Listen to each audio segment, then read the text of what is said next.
in there. Barrios, Bassett, Gosman. Springer's playing every day. Like Santander's If not 31. now, when? Yeah. The question is, do you think you're a piece or two away from winning the World Series?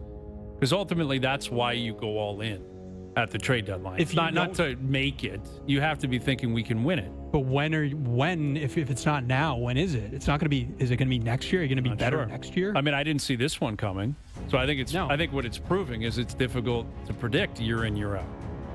Yeah.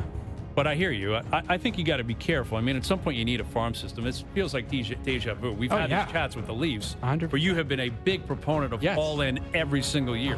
And I stand by that. 100%. I think you were wrong in retrospect. I was right. No, you weren't. They didn't do enough, and they're not wired. It doesn't matter who you acquired. If Austin Matthews and Mitch Marner can't get it done in the biggest moments, it doesn't matter who you pick up. I can't have this. They're not wired properly. All right. How do you look back on the Marner exit now that you know what you know? Well, I stand by 2 years ago when I thought they should have traded him. I stand by last summer when I thought they should have traded him. Like, it was. What about his I wrote about this at the time. Like, it was like after last season, not this past season.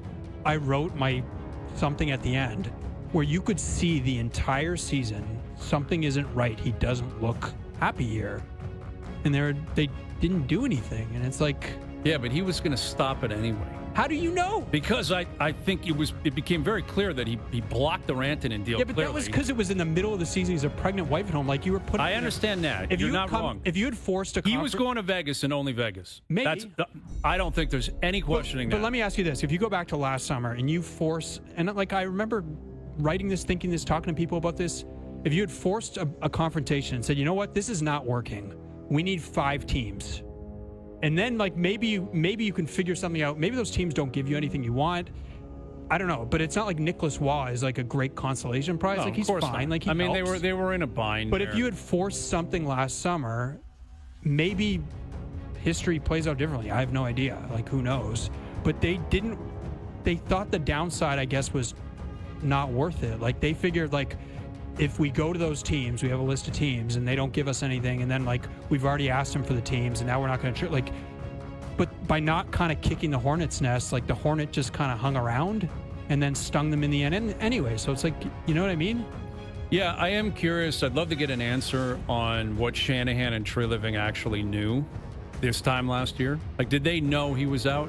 Because now you're hearing stories. I don't know how true they are, but everyone's known. Everyone knew Marner was going to Vegas. Like, if they knew that, then that is significant malpractice. If they knew this guy is out of here and you let him play it out without making him uncomfortable. Should have known. If I could see that he was out, how did they not? And honestly, I actually think they did see it. No, it's not like they knew. I'm they sure knew all they're this. not Like, stupid. they knew it wasn't working. He wasn't happy here, and like they. But it's like it's 2 years ago. It's 2023, and there's isn't it something about Marner too that if you're so unhappy, why don't you go and ask for a change?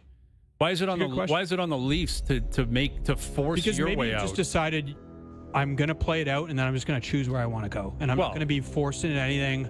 I'm not going to.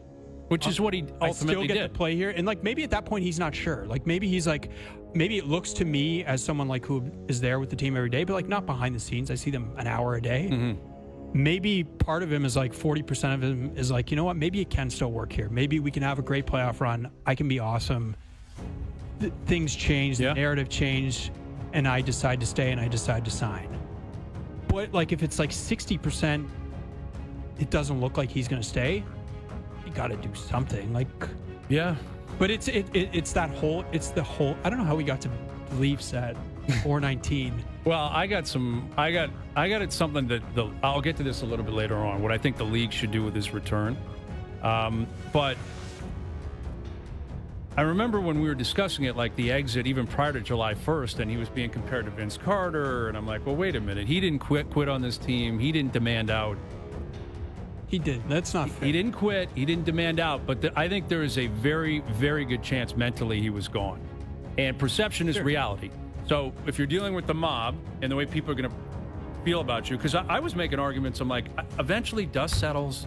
Bygones will be bygones. He'll probably retire his jersey in 20 years. I don't know anymore because of the way this is being reported now on the way out.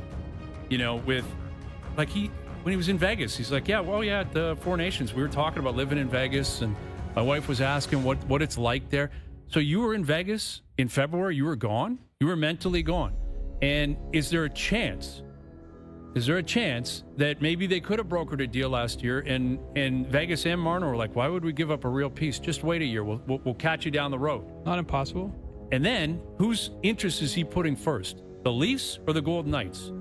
If there's any reality in that, he was putting the Golden Knights as his priority over the Maple Leafs, because to your point, he was already out, already not happy with everything. And, I don't think there's a chance he was vindictive enough to say, I'm playing this out and leaving to leave you guys in my dust. I don't think it's a 0% chance he thought that way. That's inconceivable. And honestly, exactly. I don't know. Go ahead. But what you're going to deal with is your hometown is going to continue to look at you through a more and more negative lens, which he may not care about, but it's a reality. Toronto's still here. He's in Vegas, but the Leafs and Leaf fans in Toronto's still here. But let me ask you this. What did he do wrong? Well, like in his performances, let's begin there. For sure is like the playoff performance. But isn't that the most important thing? That's it. But in terms of why is he going? He's going to be a villain here. Like, there's no doubt. But why? Like, what did he do that was wrong? Like, the contract negotiation, clearly. I mean, we don't have to dig up the whole thing. There's this. But you don't have to negotiate he was under no obligation to negotiate a contract. Right, but you're talking about fans here. And again, you're talking about why they would feel the way they would feel. There's two separate conversations, because I've had this argument before with Johnny and even O and those guys. Players, it's their life, it's their business. Mm-hmm. Like, I'm not naive enough to say that, you got to do, I get it. I totally understand why they're like, this is my life.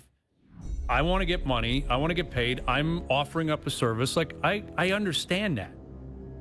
But if that's your stance, this is like you're asking what the fans are thinking, trying to justify where they're at. They don't think of it as a business. It is a fantasy for them. Fair. It is a large. You're living out the dream of millions and millions and millions of people in Toronto and fans throughout the world who are not going to look at it through that objective lens. They're going to look at it emotionally. And I think a lot of Leaf fans looked at it and said, "You're a local guy.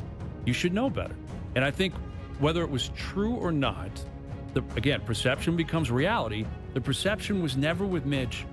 He said he loved being a Leaf, but he didn't act that way. Like, he didn't. You don't think so? Well, I mean, the negotiation's a perfect example, Jonas. Do you know how easy it would have been for him to pull up Matthew Nyes? Look what Nyes did. That kid grew up in Arizona.